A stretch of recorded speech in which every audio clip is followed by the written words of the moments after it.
Praise the Lord. Hallelujah. സർവശക്തനായ ദൈവം നമ്മളെ എല്ലാവരെയും സമർത്ഥമായിട്ട് അനുഗ്രഹിക്കട്ടെ എന്ന് പ്രാർത്ഥിക്കുന്നു. പ്രിയപ്പെട്ടവരെ, ഇന്ന് നമ്മൾ പഠിക്കുന്ന തിരുവചനം സങ്കീർത്തനം 147:3.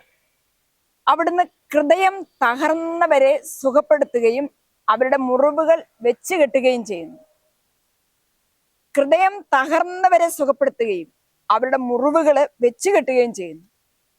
പ്രിയപ്പെട്ടവരെ, ജീവിതത്തിന്റെ പല വിധത്തിലുള്ള വേദനകളും വിഷമങ്ങളും പ്രയാസങ്ങളും മൂലം ഒരു മുറിവേറ്റ് തളർന്ന് നിരാശയിൽ കഴിയുന്ന മനസ്സാണ് നമ്മുടേതെങ്കിൽ, ജീവിതമാണ് നമ്മുടേതെങ്കിൽ, ഈശോയുടെ ഈ സൗഖ്യത്തിന്റെ വാഗ്ദാനം നമ്മളിലേക്ക് കടന്നു വരട്ടെ. നമ്മുടെ പ്രിയപ്പെട്ടവർ രോഗികളായതുകൊണ്ട്, അല്ലെങ്കിൽ നമ്മുടെ മക്കൾക്ക് ജോലി കിട്ടാത്തത് കൊണ്ട്, അല്ലെങ്കിൽ നമ്മുടെ കുടുംബത്തിൽ ഒരു സമാധാനമില്ലാത്തത് കൊണ്ട്, അല്ലെങ്കിൽ നമ്മളെ സ്നേഹിക്കേണ്ടവർ നമ്മളെ സ്നേഹിക്കാത്തത് കൊണ്ട്, ഇങ്ങനെ ജീവിതത്തിൽ ഒരിക്കലും സംഭവിക്കരുതെന്ന് കരുതുന്ന പല കാര്യങ്ങളും നമ്മുടെ ജീവിതത്തിൽ സംഭവിക്കുന്നത് കൊണ്ട് നമ്മൾ എപ്പോഴും മുറിവേറ്റവരാണെങ്കിൽ, വേദനിക്കുന്നവരാണെങ്കിൽ, സങ്കടപ്പെടുന്നവരാണെങ്കിൽ നിർബന്ധമായിട്ടും നമ്മൾ സൗഖ്യം പ്രാപിക്കേണ്ടിയിരിക്കുന്നു. നമ്മൾ സുഖം പ്രാപിക്കേണ്ടിയിരിക്കുന്നു. സുഖപ്പെടാൻ വേണ്ടി, സൗഖ്യം പ്രാപിക്കാൻ വേണ്ടി പ്രിയപ്പെട്ടവരെ, നമ്മൾ എന്താണ് ചെയ്യേണ്ടത്? കർത്താവിന്റെ വചനം വിശ്വാസത്തോടെ സ്വീകരിക്കുക. ഉണ്ടോ?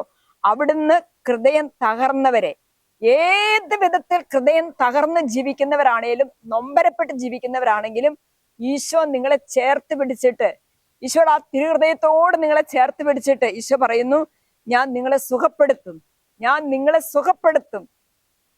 ഈശോ പറയുന്നു, അവരുടെ മുറിവുകൾ ഞാൻ വെച്ച് കെട്ടും.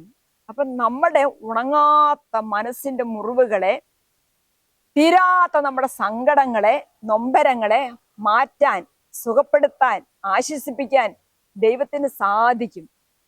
നമുക്ക് മനസ്സ് നമ്മുടെ ദൈവത്തെങ്കിലേക്കൊന്ന് തുറക്കാം, നമ്മുടെ ഹൃദയം ദൈവത്തെങ്കിലേക്കൊന്ന് തുറക്കാം, നമ്മുടെ സങ്കടങ്ങൾ ദൈവത്തോട് നമുക്ക് പങ്കുവയ്ക്കാം, ഹൃദയത്തിന്റെ മുറിവുകൾ ദൈവത്തെ ഒന്ന് കാണിച്ചു കൊടുക്കാം. അങ്ങനെ ദൈവത്തിന്റെ തൃക്കരങ്ങളാൽ തൊട്ട് സുഖപ്പെടുത്തപ്പെടുന്ന അനുഭവം നമുക്ക് എല്ലാവർക്കും ഉണ്ടാകട്ടെ എന്ന് പ്രാർത്ഥിക്കുന്നു. ആമേൻ. ഹല്ലേലൂയ.